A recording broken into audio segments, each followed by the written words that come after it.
Salut les bladers, c'est Ryuk, et aujourd'hui, pour changer un peu, on va s'ouvrir une toupie de la série Beyblade Metal Fight. Et il s'agit de Eldrago Destroy Golden Armor. C'est une version alternative de Eldrago Destroy qui apparaît brièvement dans le manga.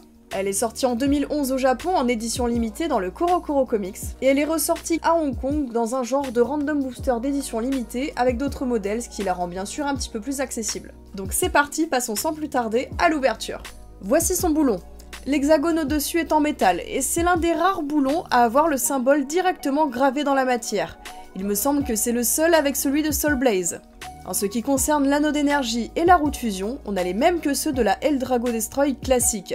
Cette toupie sortie sous la saison 3 a vu sa constitution s'inverser avec le système 4D, avec le métal au-dessus et le plastique en dessous.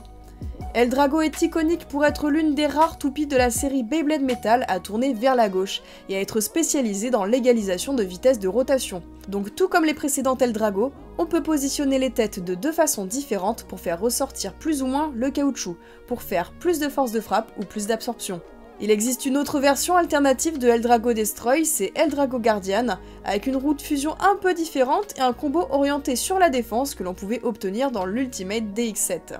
Au niveau de l'axe de rotation, on a DF105 qui signifie Downforce 105 mm, donc un axe assez bas par rapport à l'ensemble des toupies métal, et donc tout à fait classique par rapport à ce qu'on peut retrouver habituellement sur les toupies d'attaque. Ces ailettes sont supposées apporter une force descendante maintenant la toupie vers le sol.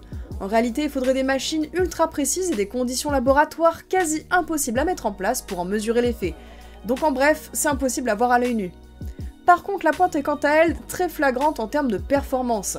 Avec sa forme plate, étoilée et sa matière caoutchouteuse, elle permettra à la toupie d'avoir un mouvement très rapide tout en adhérant au stadium.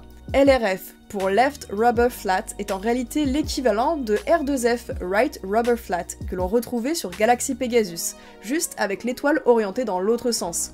Ces pointes sont selon moi les meilleures pour l'attaque smash, surtout qu'elles arrivent bien à garder un mouvement de rosace qui passe au centre de l'arène, là où les pointes plates à contour rond finissent bien souvent par s'épuiser autour. Par contre, elles ont très peu d'endurance. Voilà ce que donne la toupie une fois montée. Il y a des stickers qui sont livrés avec, mais je ne les mettrai pas. Déjà car au niveau du boulon, on ne verra plus la gravure, et ensuite, ceux qui sont sur le dessus sont super fragiles, donc j'ai la flemme.